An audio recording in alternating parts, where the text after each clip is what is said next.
you want to be a leader, you have to see yourself to, as you were putting it earlier, to in order when you're steering a person, you got to be able to see a part of them that they don't see themselves and help guide them towards it. Whether you're in their life for the short term or for the long term, whether it's months or years, you can make a real impact on a person. And in order to get to be able to help a person see beyond themselves, you got to see beyond yourself, and you can't do that without personal development.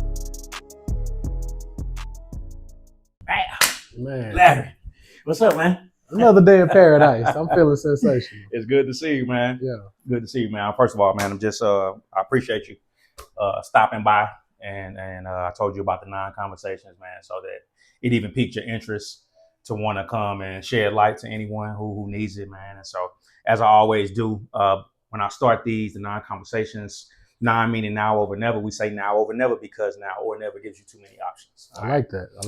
Yeah, man. So the goal is to inspire individuals who are looking to press the go button, right? There are people out here who have a dream, a passion, a skill, something, but they're not utilizing it. They're not stepping forward in it because of fear, insecurities, whatever it is, past failures, or like we were talking about earlier, comparison. Yeah. And so we want to give people motivation, inspiration, and how we do that on here is we sit down with individuals like yourself who I consider to be self-starters. I feel honored. I appreciate the praise. Yeah, man, self-starters, and also people who are out here not only doing it for themselves, but also building other people up as well. For those that don't know, this is Lar'ri Jefferson. We met probably about 2012. Yeah, So, October of 2012. Oh, you remember? You remember exact. Yeah. October of 2012. Working for the same company at the time, man. And so this guy, every once in a while in your life, you meet people, like interesting people who are well-rounded as far as like we can discuss bars. It's a segue. We can discuss bars, but also we can discuss like political topics. We can discuss different books that we've read, things like that. And so I've always admired this guy and his drive and his willingness and desire not to just be different, but to definitely make an impact. And so welcome, man. I appreciate that introduction, man. Yeah, that's a great edification. Now I perk up. That's cool. So let's start like this, man. Tell people who Lar'ri Jefferson is, where you come from, all of that. Well, I think what's most interesting about me is that I'm one of 10 kids. Okay, yeah. And I'll choose that as, that's like, I got sample data for that, why I say interesting. In my whole life, the one thing that stands out the most when I interact with people when they find out is that. Your mama got 10 kids. Yeah. And I never realized how unique that was until I moved to Dallas. I'm from East Texas. Okay. I know you from St. Louis, so you can relate to moving to Dallas and that feeling. We moved to Dallas when I was 17. Man, my lucky Lakers hat. Lakers fan, so he's always welcome here, of course. Yeah. But we moved to Dallas when I was basically 17. Okay. So half my life I grew up in a small town in the country. The other half Dallas. So I've been in Dallas longer than I live in Texarkana now. But I look at myself as somebody from Rose Hill. Okay. Rose Hill is like, I grew up on, Malcolm X and Martin Luther King. Where is it at in every black neighborhood? Oh, it's in the hood. It's the worst spot. So, where I grew up at on 9th Street in Texarkana, neighborhood we call Rose Hill, where if this is 9th Street, the very next street, the end of Rose Hill is Martin Luther King. So I grew up in that environment where there's a lot of, I didn't need rap music to tell me what a trap house was, but I felt like the hood was actually kind of safe, in a little bit, in a way. I didn't fear for my life or nothing like that, but there was a lot of drugs, a lot of poverty, and I grew up Section 8 in welfare, and all of these things that could be fascinating from the crazy stuff that happens in your childhood. But through all of that and moving to Dallas, what always fascinated people the most is that I was one of 10 kids. Yeah. And I think growing into that as an identity, being one of 10 of a little tribe, I think that grew to define my life a little bit. So I think that's probably what's most interesting about me. I'm one of 10 kids with my mom. And then I got another 2 brothers and sisters with my dad. Okay. Yeah. Okay. So let's stay right there for a second. One of 10, right? And so I talked about in the introduction about how I view you as a self-starter and an individual. How do you feel like growing up in a house with 10 children made you that way? There it is. That helps define me. Okay. I'm the middle child. So the middle. Okay. The middle. My mom got pregnant 9 times. Okay. So I got 2 older brothers who were twins.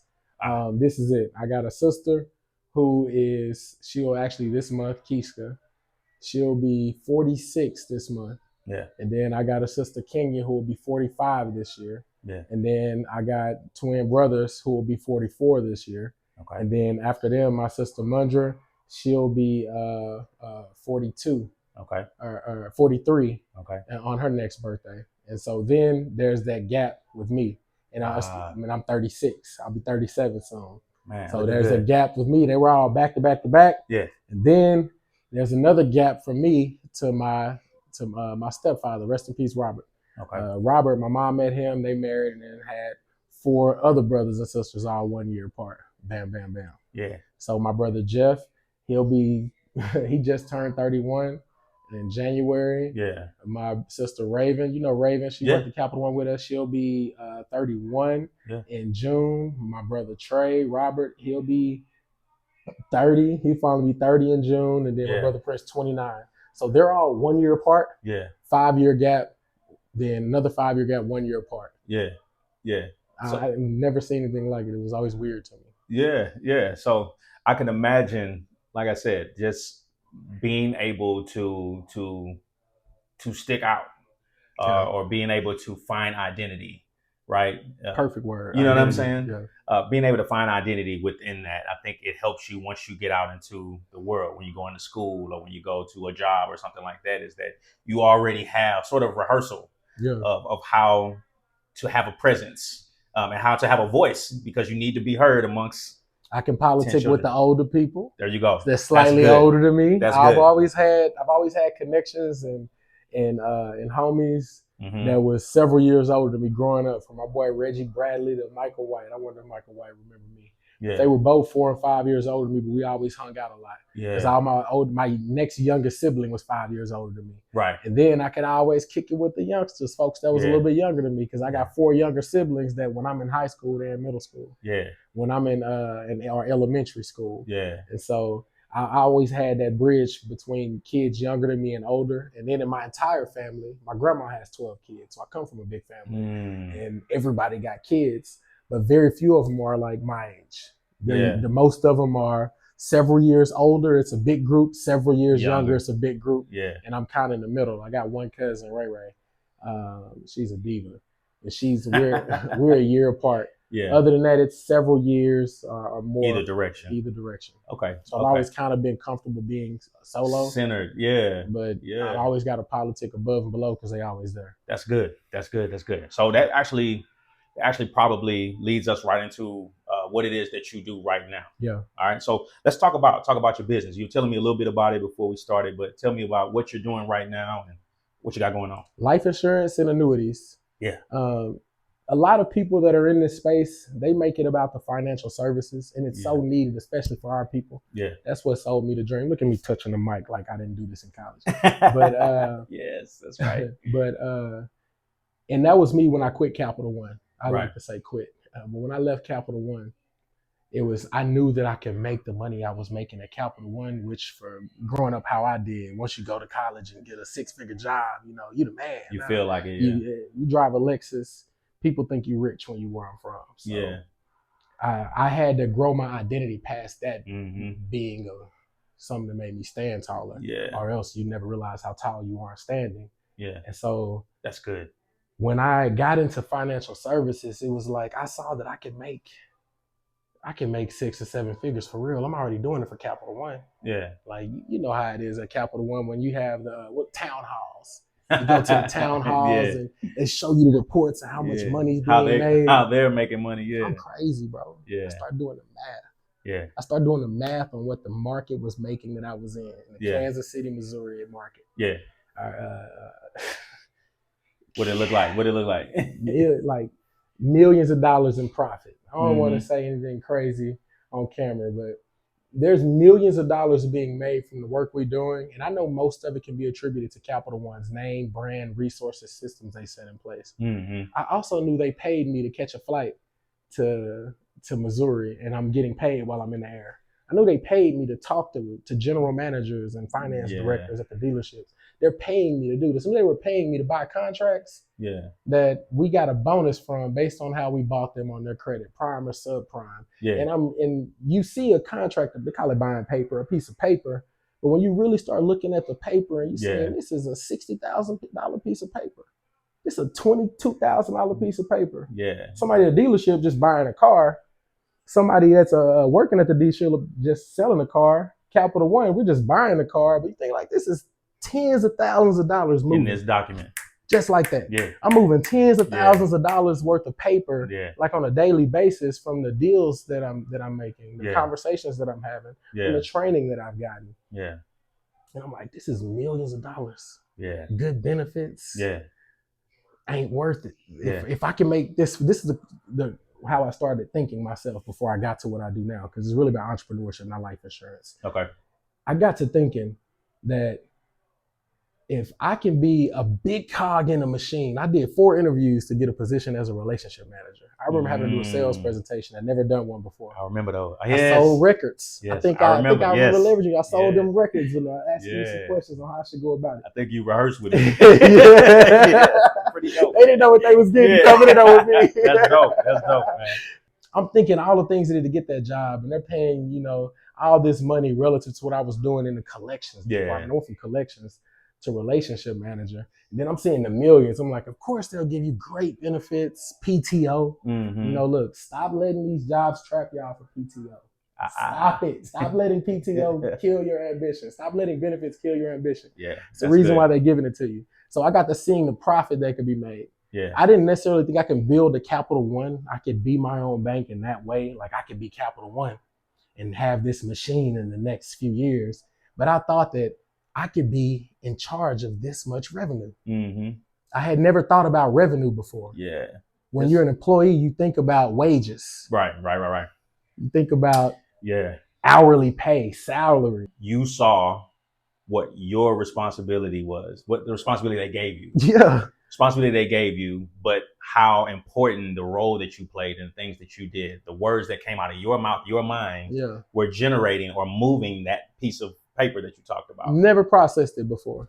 I've only thought about how much I can get paid per hour to do whatever I'm taught to do. You were elated by it, that they gave you an opportunity, right? Not knowing that you could take your own skill set that you already had.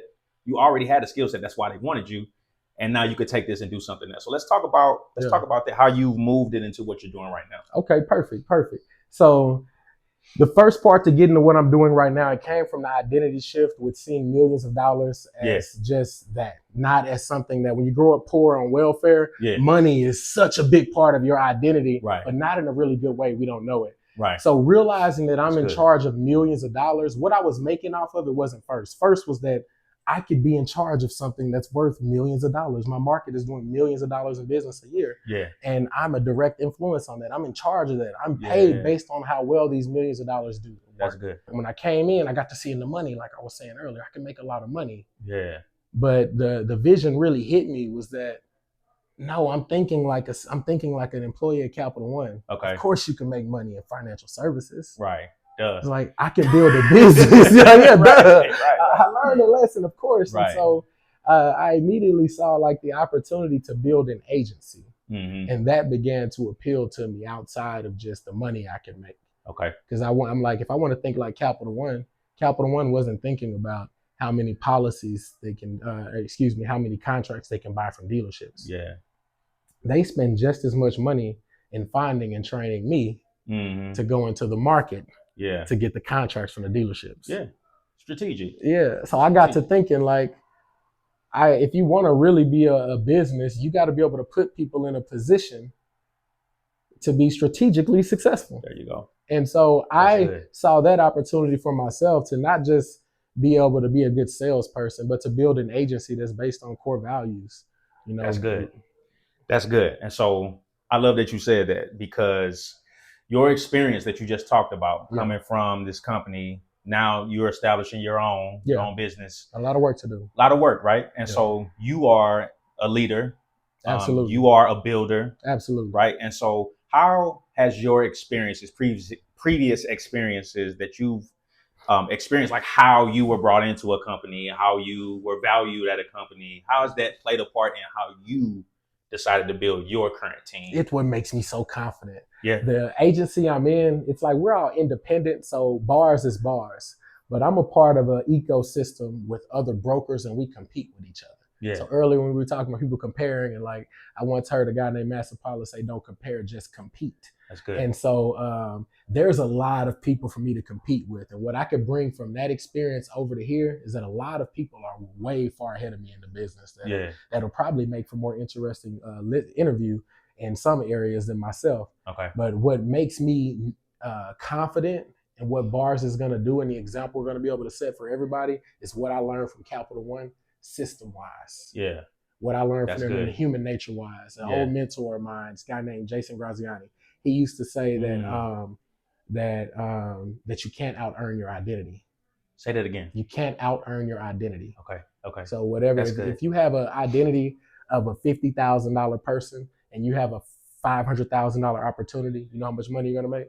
$50,000. Yeah. If you have $1 million identity and you currently have a $50,000 income, what's your income eventually going to be? $1 million. Yeah. So the goal is to have $1 billion identity, a $1 trillion identity. That's and good. if your identity is there, your work, your methods, your strategy, your execution, your ability to endure and outlast, it'll get there and match it, and the income it'll come. Mm-hmm. The guy I referenced earlier is my mentor. In addition to that, out-earn your identity, he used to say that it takes, you're going to need an identity to run a business, and you're going to need to learn human nature. You can't have an employee identity and be an entrepreneur. You got to change your thinking. That's good. Just like you. So expound on the human nature part. He said it takes 5 years to learn human nature minimum. Okay. And what that doesn't mean psychology. You got to be a psychology major. What it means is you got to learn that when people book an appointment, they reschedule. I hate rescheduling on Sunday. Mm-hmm. I get mad when I have an appointment that reschedules. In person, I'm mad. If it's on Zoom, I'm even madder. Because it's like, be professional. I used to get mad. I metaphorically get mad. But human nature is understanding that for every 10 people that say they're going to do something, 3 will.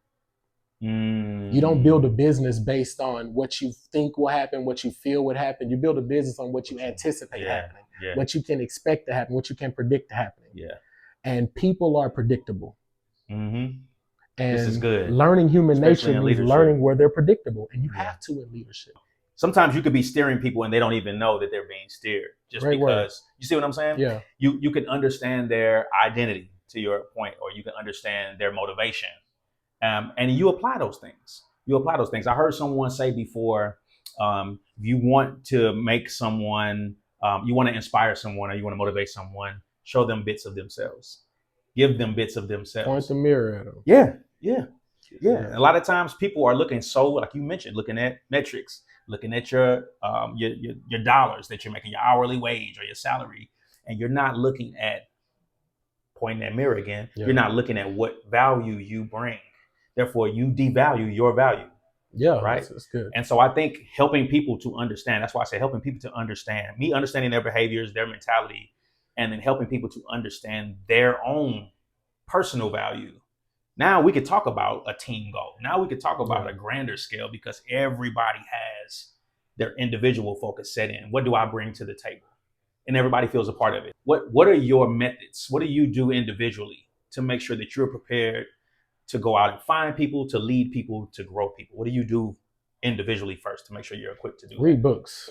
Read books. I'm glad you got into that. This is a reader. For real, y'all. First and foremost. Yeah. And that I'll give Paul credit for this from over there. And Vina. Both of them gave me a book. And I cannot think of the name of this book. I don't know if it was the 1 Minute Manager or what. But that was Paul. It was I got the same little blue book. I don't know if it was. Yeah, he said, "Oh, this is the one I give for the leaders that are coming up." You know, and he used to say, "Oh, you know, like Paul, just like Cameron." Oh man, nah. But I can't remember if it was from that book or the one that Vina gave me. But it said, if you want to make sure, or was this from JD? Shout out to JD. But he said, if you want to make sure that people quit, treat them all the same. And it was like, you don't, and the point it was getting to is that you don't treat people equally. You treat people fairly. That's a parenting tip too for all y'all parents out there. I'm not a parent, but I know. Yeah. Man, treat people fairly, and be clear in how you define fair. Yeah. So that's good. I remember reading that, and that stood out to me. And there are so many lessons like that from books, and that you'll need to be a leader. You have to have a certain strength to call upon things, and I think it comes from other people. Okay. You can't have so much ego where you think it's all magically in you. Or for sure. So I think people have a tendency to think there are divine things about us, but creation is divine. The universe is divine. It's all divine. So you don't have to be special. Know how much special is out there in general and get some of it. And like the mirror thing is in my head from Arnold Schwarzenegger from his book. We have a book of the month every month. Okay. And in his autobiography, he talked about staring in the mirror and how people don't do it. You got to really see yourself. That's good. You got to. If you want to be a leader, you have to see yourself. To, as you were putting it earlier, in order when you're steering a person, you got to be able to see a part of them that they don't see themselves and help guide them towards it. Whether you're in their life for the short term or for the long term, whether it's months or years, you can make a real impact on a person. And in order to get to be able to help a person see beyond themselves, you got to see beyond yourself, and you can't do that without personal development. And that starts from reading, attending meetings. It's the meetings you attend, the books you read, and the people you hang out with. You got to hang out with people better than you. You're better than me. In the professional world, man, at Capital One, you're older than me. You had some wisdom I can get, whether it's in so many different places. I want to be around folks like that. Yeah. I did. When I was at Capital One, I wasn't hanging out with your identity gave off. I made sure I was cool with Cam. That makes sense. That makes sense. And then lead people without trying to be better yourself. You got to search for that. Yeah, that's good. You definitely don't want to be in your circle. Your 5 closest people, I always say, is going to determine your trajectory. Can I add to that? Yeah, go ahead. The expectations of the 5 closest people. Like if so that puts the accountability back on you. Yeah. Yeah. What do they expect from you? If you're around a bunch of people who expect for you to be a teacher, you know what you're probably gonna be? A teacher. Yeah. Hey, yo, what up? This is your boy Cameron Classic Mike. First of all, thank you for watching the 9 Conversations right here on COTL-TV. That's at Content Outside the Lines, or Content Outside the Lines, whichever way you want to say it. That's how we meant it. Right here on YouTube. I hope you've been inspired by some of the guests that we've had. And if you haven't, you want to see more of the 9 Conversations or more content like it, go ahead and subscribe, like, share, and hit that notification button so you can see exactly what I'll be posting in the future. And you can also join me over on Instagram at IamClassicMichael, where you can see additional content as well. I love y'all and I appreciate y'all. The 9 Life. It's now over never. It's in our DNA to care about what people think and feel, for us to receive that. Fashion trends, food trends, like we're that as a species. So the people that are around you, it's just not, are they super successful? Right. I think that's easy for successful people to say when you're there. It's easy for somebody not in a successful position to get advice that go be around more successful people. That can create magic by itself. That's good. But I think the simpler thing is that anybody can adopt is keep people close to you who expect better things from you.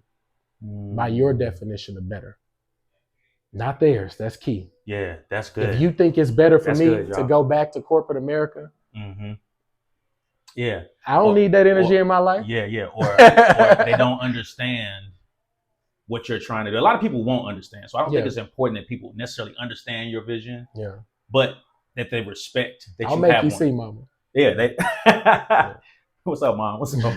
But that they respect that you have one. Yeah. I think that's what's important. Agree, brother. And then the people that are around you, if they don't respect that you have a vision, regardless if it doesn't line up with their values or their understanding. So they first, before they can expect this greatness of you, they have to respect that you have a vision yourself. And then they have to, in order for people to respect it, they have to see you doing something. Can I ask you a question? Yeah, go ahead. How many people do you think have a vision for their life? Not many people know that they have a vision. I agree. You know what I'm saying? When I say that, not people know that they have a vision. A lot of people wake up every day speaking to themselves, thinking of said vision. But this thing that's waking me up in the middle of the night every night, this idea, this business, this whatever it is, this is what the 9 Conversations is about. Is why am I so dependent upon things that are not important to me? Why am I so dependent upon things that don't drive my passion, or my passion is not driving itself? I think I have an answer to that. I want to hear it. I want to hear it. If I were a father of a 17-year-old, he asked me that, Mm-hmm. and I would say, son, can I talk directly to you? Mm-hmm. I'll say the answer is that because most people either A, they aren't aware of a vision that they have for themselves, and I'm gonna tell you what I mean by that, or B, they just don't have one at all. Okay. Most people don't have a vision for themselves, or they can't see one for themselves, so they are put in automatic mode, and that you can go through your life in automatic mode. You ever been driving your car, doing whatever? We all text on the phone while we drive. Yeah. Okay, it's 2024. Oh, yeah. Looked at the radio, got some in the back seat, and you ever just thought and looked up on the road like, when did I get to this part of the highway? You're on autopilot. Yeah. The human brain is magnificent, and we don't realize how. Yeah. There's a book called The Inner Game of Tennis. Okay. I read this book. Somebody recommended it to me years ago, and as he puts it, the medium for the book is tennis. He's a tennis coach, but the game is a psychology of your mind. Yeah. And the premise is that there's a self one and a self two. Okay. And the self one and the self two, the difference is one of them is you, and one of them is your automatic self. Yeah. We can call it your subconscious mind or whatever you want to do, but I look at it as something more literal. Yeah. To me, after adopting this thinking, there are literally two people, like not two people. There's myself, and then there's my auto self. We would do this exercise, like I like myself like me. Yeah. I like myself likes me. Okay. And they don't have the same goals. That's the point of the book. One of the premises of the book is that your self one and self two don't have the same goals. Okay. And if you don't drive self two will drive you. And if you don't have a vision, self two's that especially autopilot. For us men, our autopilot is ugly. Yeah. Yeah, because the expectations. Yeah. Because of the expectations. We can get ugly as men, our autopilot. We get that animal in us. That animal that just wants to eat, that just wants to be aggressive, that wants to fight, that wants to find a mate. Provide. Yeah, that wants to provide. All of that energy, and that animal that's in there. That self too can drive us too easily. You have to be cognizant that you have a subconscious mind. You have a self too that has an other agenda for your life. That's good, man. And if you don't motivate that on purpose, if you don't fight that on purpose, you can be automatic. Yeah. You can be on 90% of people have a job. Only 10% of people are trying to run a business or be an entrepreneur. Yeah. 90% of people, we complain about corporations and all of these things, but you can't really fight back if you're on a machine controlled by the thing you're fighting. Yeah. Yep. You can't fight back like that. Yeah, so that's for the fighters out there. But I really believe that it's so important for people to have a vision for what they want to do with their life, or else that self two will run you. And I think because self two runs so many people, that anybody with any kind of vision, you automatically get a certain kind of respect. Yeah. People can feel it from you. It doesn't matter what you're doing. What do you think it is that holds people back from giving more? Belief. But I mean, I just think belief. And I think if you don't believe in yourself, to your point about the people around you, like it could be about how you were raised. It could be about the time that you spent with certain friends and things like that. Like what was being poured into you? What are you allowing once you get to an age? What are you allowing then to be poured into you? And how is that impacting how you feel about yourself? What you feel like you're capable of doing, right? That goes a long way. People believing in you, like you just mentioned, this is the world we live in. This is how our nature is built.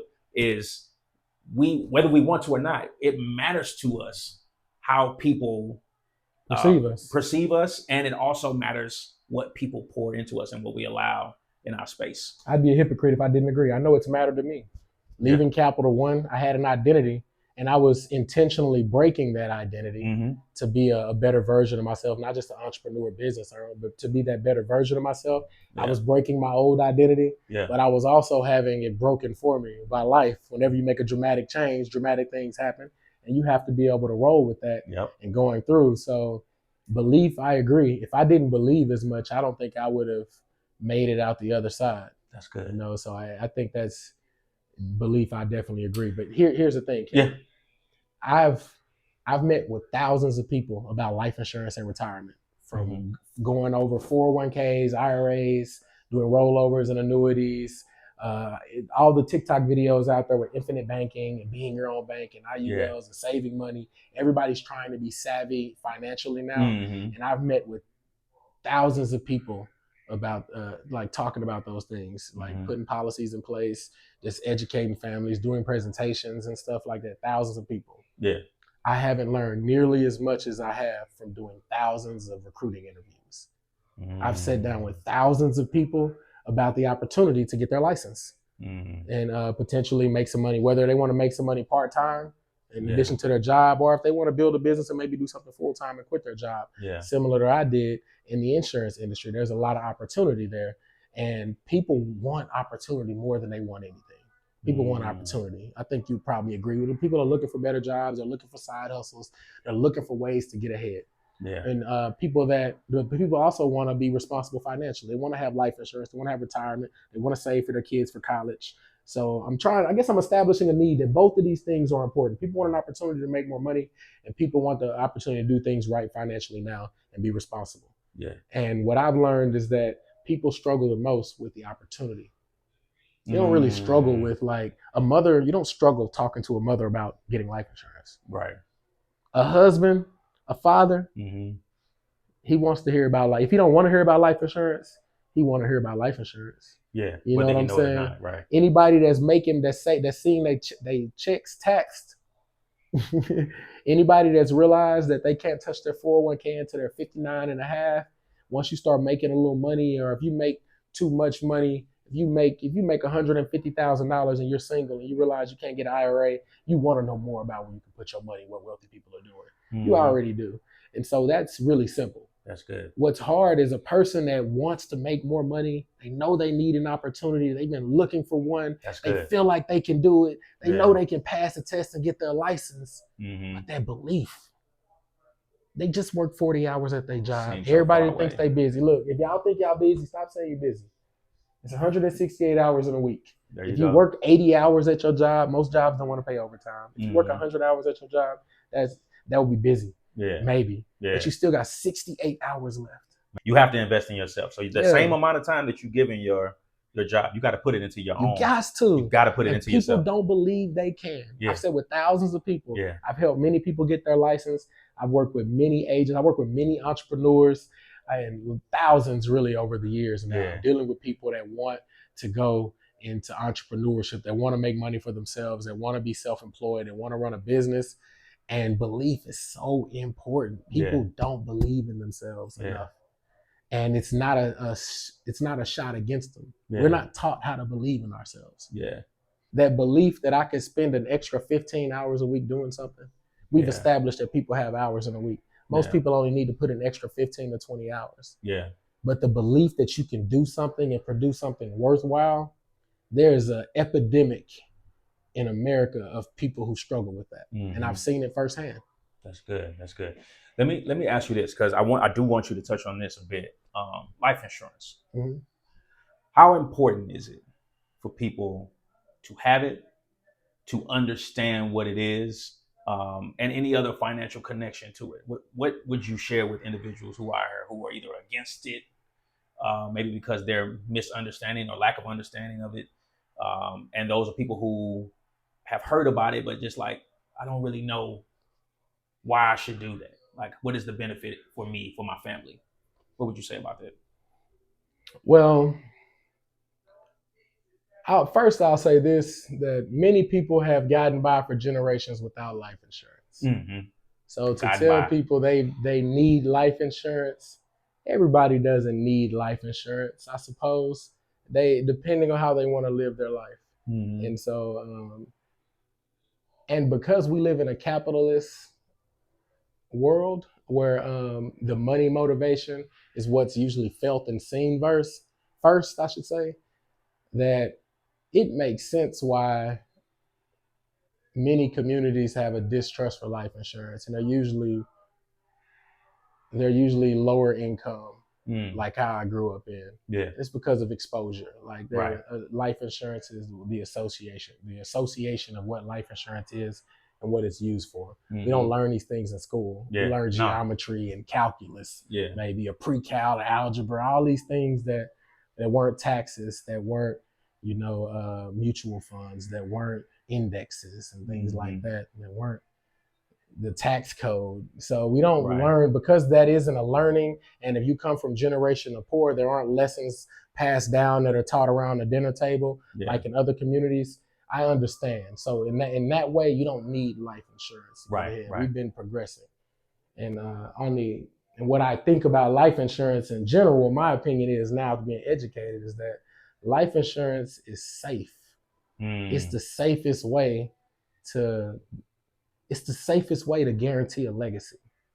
It's the safest way to dip your foot into investing, you know, and depending on how you look at the word. So I think life insurance is very safe, and I think it's necessary, but I think that language isn't appropriate. Yeah. So I wouldn't tell people like that it's necessary there, but I would tell people is that it is necessary to educate yourself on the money game, and to start asking yourself to whether I'm wealthy or not. Does it make sense for me to do what wealthy people do? Yeah. If it does make sense for me to do what wealthy people do with their money, then how do I do that? How do I do it? And why are they doing that? And how can I do that at my level?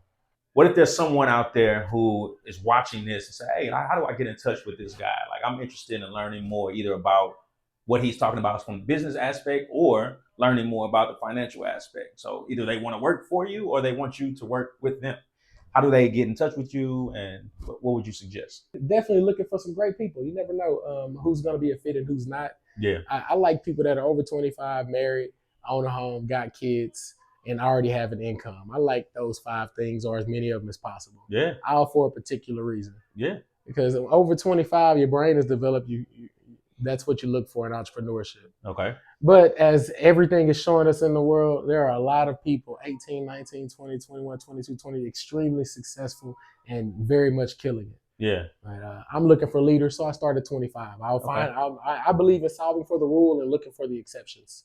That's good. And so say that again. Solve for the rule and look for the exceptions. That's good. And the rule says that the older a person is, the more likely they are to care about responsibility. And that's what you're looking for in entrepreneurship. If a person has kids, they have something that they have to be responsible for outside of themselves. Mm-hmm. That's why I like working with people who have kids. If a person has a mortgage, I like a person with a mortgage. They made a 30-year commitment to something, a 25-year commitment to something. And a person with a big commitment is more likely to believe more. Because I like working with people that, like you said, belief matters. Yeah. And people that have made a long-term commitment, they're more committed in business. You got to be committed to be an entrepreneur. People that already have a job. Okay. I don't want somebody that's just looking for a job. Just looking for something. I want somebody that they in survival mode. Man, a mentor of mine said people need to work a job long enough to know they don't want a job. Yeah. So I like people that already have a job that are looking to get out. So I'm looking for those types, but mostly somebody that's competitive, that wants to go and do something big, and wants to help folks. But you can reach out to me on Instagram, Negro Plato, Negro. I love it. Plato, Negro Plato. And yeah, for sure. So reach out to me on Instagram. Yeah, reach out to him on Instagram, man. He's a good guy. I can vouch for that for sure. And all the people that are watching this that fall into those categories, go ahead and get your fingers moving. Or if you're an exception to the rule. There you go. There you go. All my 19-year-old exceptions out there, holler at them as well. Look, man, we got a segment that we do on this show. Yeah, let's break up the monotony a little bit. So it's called That's My Jam. All right. Yeah. And so on That's My Jam, man, there's 3 questions I'm gonna ask you. So usually 2, but I'm gonna add a third one for you since you're here today, man. Special third question for Larry. The first one is, what is either a quote, a saying, a scripture, anything like that you go to often? The second one is a song that motivates you, inspires you. It could be from a long time ago. It could be something currently you listen to, maybe something that you listen to all the time. Man, Cam. And then the third one is, since you're here, give my people a book that you would recommend that everyone should pick up at some point. Okay, easy. All right. In no particular order, but that's my jam. I'll start with the book. That's the easiest one. How to Win Friends and Influence People. I think that's it's not a great place to start. I think that people should read that every year. It's one of those books things you read every year. Yeah. Kind of like how a lot of people do Think and Grow Rich, read that and do the 6 steps in the Think and Grow Rich plan every year. But I think How to Win Friends and Influence People, we all need to get better with each other. Yeah. Even in our conflict, I think How to Win Friends and Influence People is a timeless classic. And you just got to read that. It's going to make you a better human. It's going to make you sharper in whatever you do. How to Win Friends and Influence People. And then beyond that is a book called Mastery. I won't say beyond that. That's probably my favorite book of all time. It's probably changed me more than anything, like the concepts within that and how I think, by Robert Greene. So Mastery by Robert Greene, that's probably my favorite book. If you want to be a master, which is what I want to be, I'm not in this to be wealthy. That's an expectation of life. It's like you don't go to a nice restaurant to not be hungry. You know, you go because you want to try something there. If you go into a really nice, because they have a good steak, or they have good calamari, or just a good reputation. Good reputation. Yeah. Their service is impeccable. Yeah. Like, oh man, there's a great book I read on service there about a restaurant in New York, and the name just jumped out of my head. The guy came and spoke at our convention. I'm so mad. 11 Madison Park is the name of the restaurant. The guy who opened that, great book on service, but you go for those reasons. That's the ADHD kicking in. But you don't go because I'm hungry. Like if you set up a date for somebody, you don't go to that date because you hungry. Right. Eating is just You're what you expecting expect more. to It's a eat. byproduct. So I didn't go into entrepreneurship, building this to be wealthy. That was expectation. Yeah. I want to be a master of myself. And a quote that I go to transition, it comes from Mastery. And this is one when it's like an affirmation for me that I've needed in the grind. I could think of 1,000 of them really, but I go to my favorite book to get a 2-for-1. And in Mastery, he says that, Robert Greene says, mastery is the sensation that you have a greater command of reality, other people, and yourself.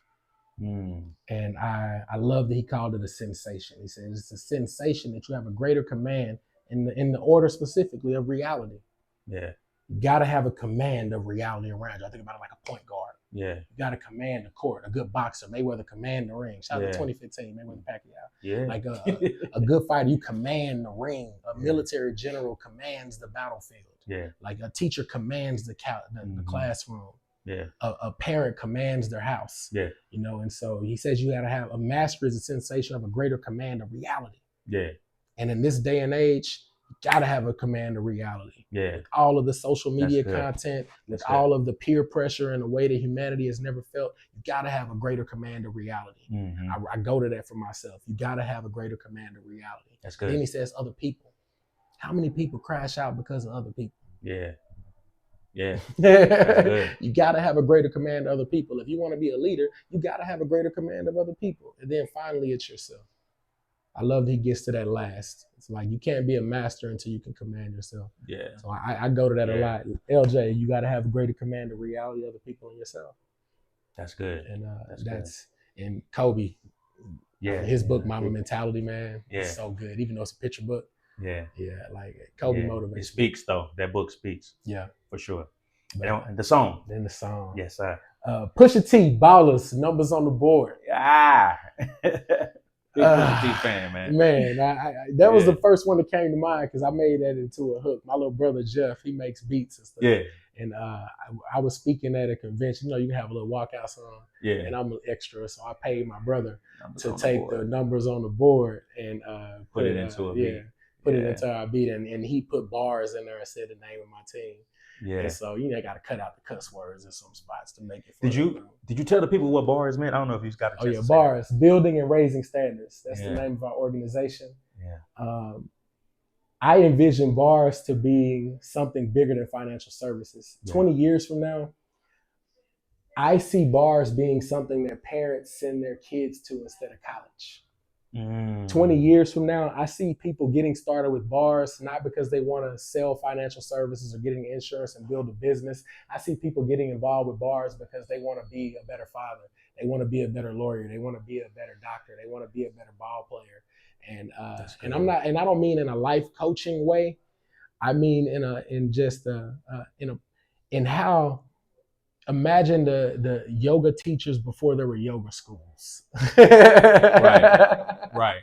I've always had this in me. Just to have a place. Yeah. Yeah. No, that's good. Yeah, that's like good. A yoga teacher. That's really good, man. Yogis, they come from everywhere to practice yoga. That's what I see bars evolving into for people I think of what building and raising standards is. Man, I knew that you would have something impactful to share. Like I said, my time knowing you I feel like you mentioned that you learned a lot from me, but I feel like I learned a ton from you, just because I'm always looking at individuals, again, self-starters, individuals who are not necessarily controlled by the things that's happening around them. They always find themselves to be controlling what's happening, at least with them, when in those situations. And so I've seen you do that on several different levels, man. I appreciate that. Super proud of you too, as well, man. All that you have going on and continuing to build. And I know somebody out here is going to be inspired by what you shared. I appreciate that, and I hope so. That gives me power. I believe if you give, you get. I definitely love giving, and I love getting. So if you are, thanks for the energy back. Yeah. And go get some life insurance, people, from somebody. Hey, man, thank you for coming, man. I appreciate you for having me. Yes, sir. Yes, sir. The non-life, now over never. Hey, yo, what up, what up, what up? This is your boy, Cameron Classic Mike. First of all, thank you for watching the Non-Conversations right here on COTL-TV. That's at Content Outside the Lines, or Content Outside the Lines, whichever way you want to say it. That's how we meant it. Right here on YouTube. I hope you've been inspired by some of the guests that we've had. And if you haven't, you want to see more of the Non-Conversations or more content like it, go ahead and subscribe, like, share, and hit that notification button so you can see exactly what I'll be posting in the future. And you can also join me over on Instagram at IamClassicMichael, where you can see additional content as well. I love y'all and I appreciate y'all. The non-life is now over never.